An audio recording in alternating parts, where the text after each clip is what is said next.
do you care if your coaches lie? Let me ask you that on the message board. Do you care if it's best for your team? Do you even care that they lie, that they look into a camera? It's a morally wrong thing to do, right? I think Josh Heupel fibbed a little bit when he said Cooper Mays would be back in a couple of weeks. And I think there are situations in which I've been lied to and knew that. The one that sticks in my craw the most still to this day is when I knew the black jerseys were being created in 2009. And we asked the athletic director at the time, we asked the head coach, Lane Kiffin, and they said, no, I got no problem with no comment, but I got a problem with lying. When it comes to injuries, I think that you just say no comment, no comment, no comment. I'm not going to say anything. You don't provide the couple of weeks or anything like that. I'm nitpicking a little with the Josh Heupel thing, because if there's ever a gray area, it is injuries.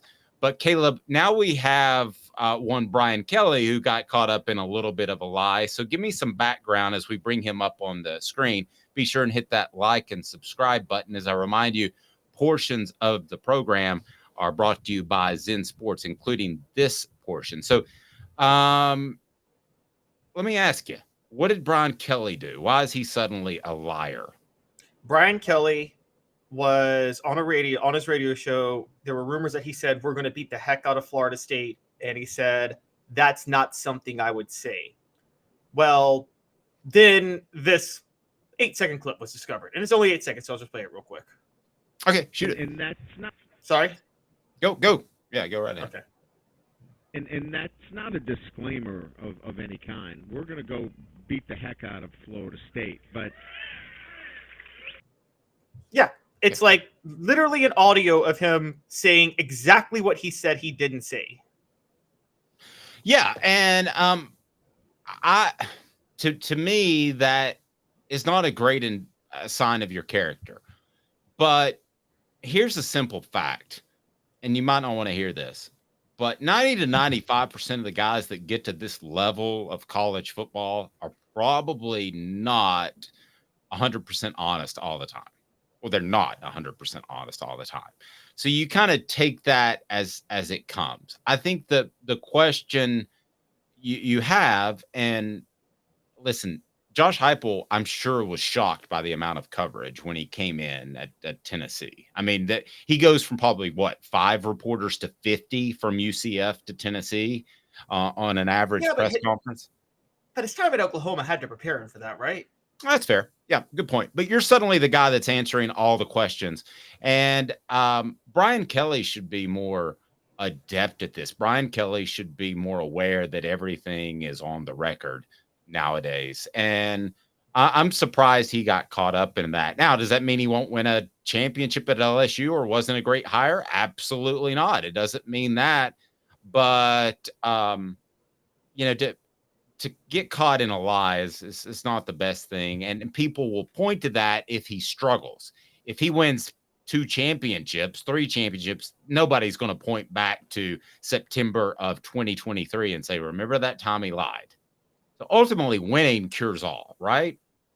It does. Brian Kelly, and I said for a couple of years, I believe in LSU under Brian Kelly because I believe in Brian Kelly as a coach, and I think LSU is just an amazing job to have, even though they lost last week. Brian Kelly, though, is an awkward dude and has been caught in some embarrassing moments since he's been at LSU. I mean, there was the whole me and my family thing he said. Yes. Remember that 2 years ago? The dancing with the recruit that ended up going to Alabama. And then there's this. And now, again, I'm being unfair because, look, if Butch Jones does this, I'm laughing at him. He looks like a clown if he does it. But Brian Kelly's taken Notre Dame to 2 college football playoff appearances and a national title in an era where it's impossible to win at Notre Dame. Right. And so it is different when Brian Kelly does it because you've seen what he's proven he can do on the field as a coach. Same thing to a smaller extent. This was not a flat out lie, but couple of weeks means 2 weeks. It doesn't mean a few weeks with the Cooper Mays situation. And it's a player who you listen, Josh Heupel's insecure. Most great coaches are.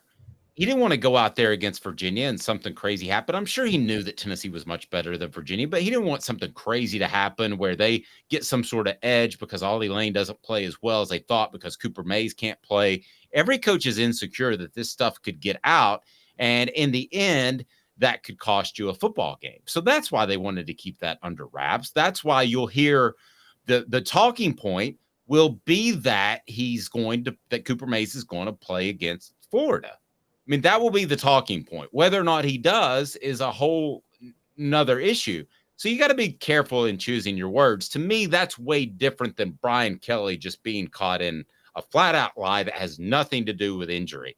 To some extent, when you deal with injuries, that's gamesmanship. If you want to say strictly by the letter of the law and what the good Lord said, yeah, in some cases that's a lie. But I understand the gamesmanship. Your thoughts on that? First, want to remind you, Zen Sports is the new sports book in Tennessee, revolutionizing the way you earn sports betting rewards. That means no more deposit bonuses that turn into deposit nightmares on Zen Sports. What you see is what you get with their cash rewards program. You get a lot of cash for a welcome bonus. Earn an unlimited 5% cash back on your betting volume for your first 15 days when you sign up with the promo code HOOKED. That's HOOKED.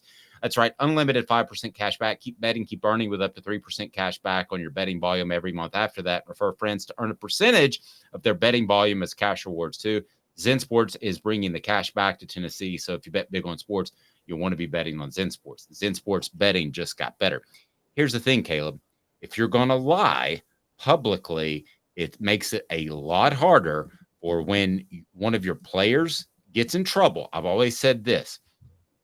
And I know it sounds weird. You might lie to the cops. You might lie to this guy, that guy, that guy. But when your head coach brings you into that office, after you've gotten in trouble, the most important moment of your football career is being 100% honest. So do you lose any of that credibility if you're Brian Kelly and you got caught in a lie and you're one of those players and you get called in after a domestic assault issue or after a driving issue like in Georgia? Do you lose some of that credibility? Just look him in the eye and say, you have one opportunity to tell me the truth, because that's the way those meetings shake out. It depends on you lose some credibility.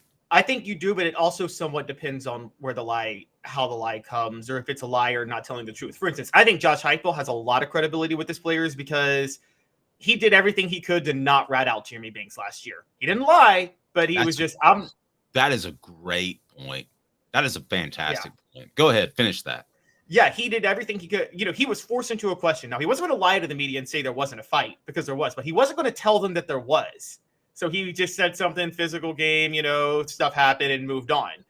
And I think even though that's not the answer the media wants, and even though that non-answer gives away the answer, I think that gives him so much credibility with his players of, I'm going to cover for you. I'm not going to lie for you, but I am going to cover for you wherever I can. No, and let's face it, what does it help to throw Jeremy Banks under the bus again with the South Carolina issue? It makes it look like you're making excuses, right? Mm-hmm. And it also hurts him publicly, when in reality, an NFL scouts, where was Jeremy Banks drafted? He wasn't drafted. Exactly right. And you want to know why? It's because those NFL scouts came to them and said, can you tell me what really happened? And if he was a tweener, if he's going in the 6th, 7th round, you're not taking him because of what you heard from Tennessee's coaching staff. And that's the way you should handle it. So I don't understand why it would help to besmirch him in public at all. I thought he handled that incredibly well. You don't have to come out. Listen, there's fights all the time. There's misunderstandings. Those things happen. The problem was that Tennessee didn't handle it well. And I'm talking about their players. Other than that, their leadership has been stupendous in-house, but they didn't handle it well there. Great point with the Jeremy Banks thing. I thought that was handled really well by Josh Heupel. Best it could have been.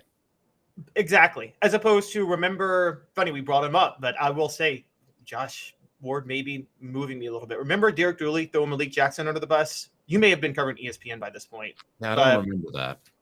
Malik Jackson was out for a practice one Tuesday. He was apparently throwing up, and something was happening, and he needed to take practice off. And Dooley literally went to the media and said his tummy was hurt. You can tell him he needed his mama out here, or his mama wasn't here. Yeah, just like, how do you keep your team when you do that? How do you keep your team when you publicly embarrass a player like that? You don't. I mean, that's the first step towards the end, or that's one of these steps towards the end, isn't it? It is. And he said it to the media publicly. He said his tummy was hurt and his mommy wasn't there. Direct quote. And very similar to, guys, Justin Fuente's probably never going to get another coaching job again. And if he does, he'll lose the team in a heartbeat because he destroyed Hooker's reputation. He did. He lied on him. He didn't like to play in the cold. Yes, and Hooker had a bad case of COVID, like one of the worst cases, like was one of those that was actually negatively affected by it. And Fuente goes out and said Hooker didn't want to play in the cold. He lost the whole team at that point. Everybody on Virginia Tech knew he was lying. Every fan of Virginia Tech knew he was lying. And you can't throw your players under the bus. Lie or truth. That's the one time. So I guess what I'm getting at is the one time lying is okay is if you're trying to protect a player, but I still think the right moves to do what Heupel did was just to cover for them, but just don't blatantly lie.